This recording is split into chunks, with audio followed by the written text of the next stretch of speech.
আমি বিজেপি দলক গৰিহণা দিছোঁ যে আজি এগৰাকী প্ৰাক্তন অল আছাম গোৰ্খা ছাত্ৰ সংগঠনৰ সভাপতি যিজনে আজি ৰাজনীতিত ভৰি দিছে, আজি তেওঁৰ ওপৰত এনেদৰে আক্ৰমণ কৰাটো আমি গৰিহণা দিছোঁ। আজি সুনীল ছেত্ৰী ডাঙৰীয়া আমি সেইকাৰণে কংগ্ৰেছ দলৰ পৰা প্ৰাৰ্থী আমি আগবঢ়াইছোঁ, যিহেতু তেওঁ গোৰ্খা সমাজৰ এগৰাকী শক্তিশালী কণ্ঠ, প্ৰাক্তন অল সদৌ অসম গোৰ্খা ছাত্ৰ সন্থাৰ সভাপতি। চাৰিওফালে তেওঁ সদায় গোৰ্খা সমাজৰ হৈ শক্তিশালী এটা ৰূপ তেওঁলোকে প্ৰতিষ্ঠিত কৰিছে। কেতিয়াও কাৰ আগত তেওঁলোকে আঁঠুকাঢ়ি লোৱা নাই আৰু সেইকাৰণে যিহেতু তেওঁ নিৰ্ভয় নৰদুৱাৰ সমষ্টিত নিৰ্ভয় হৈ তেওঁ নিজৰ সমাজৰ হৈ মাত মাতিছে।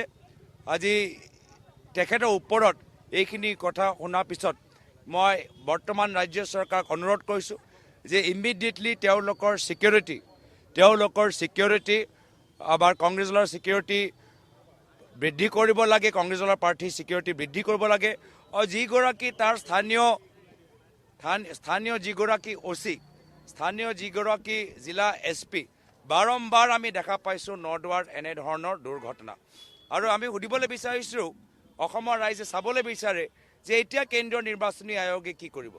যি কেন্দ্ৰীয় নিৰ্বাচনী আয়োগে পশ্চিমবংগত তেওঁলোকে BDO স্তৰৰ বিষয়াসকলক তেওঁলোকৰ পদ সলনি কৰিলে, আজি তেওঁলোকে নৰদুৱাৰত কি কৰিব, আৰক্ষীসকলক কি কৰিব।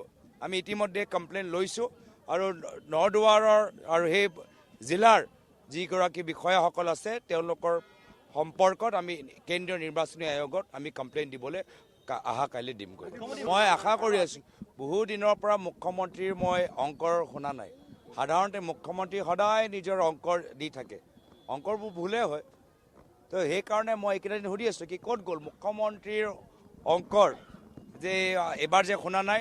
এতিয়া মই পুনৰবাৰ তেওঁক অনুৰোধ কৰিছোঁ যে অলপ অংকৰটো চেক কৰি লওক, নিজৰ অংকৰটো অধ্যয়ন কৰি লওক। ভুল কৈছে, তেওঁ জানে ভুল, তো সেইকাৰণে অংকৰটো শুদ্ধ কৰি লওক।